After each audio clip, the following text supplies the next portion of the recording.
something about how the things are being moved or sheared.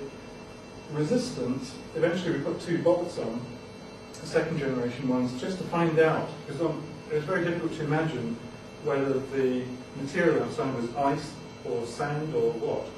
So, and was it wet or not? So we put these resistance bolts on, which just take a quick resistance thing on a bridge to take some, get something meaningful there. Then orientation, we used MEMS accelerometers to actually, these tiny chips, and you can buy that will give you the tilt of the system.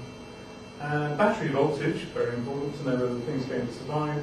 And recently we've actually put a light meter that lights an LED and tries to get reflected light. Again, in an attempt to get some data back on the type of material that's outside.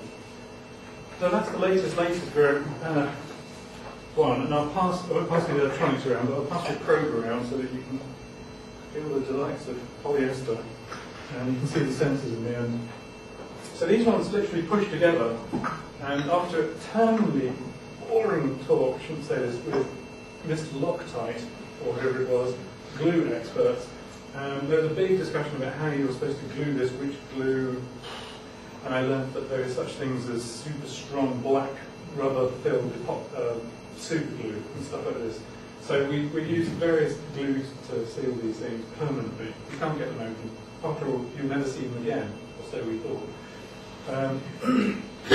So there's anyway, I'll come to the manic sealing later.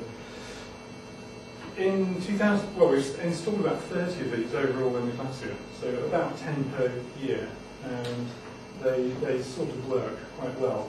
But what we never knew is how many would leak, how many would get crushed, how many would do something else and die, how many would get washed away.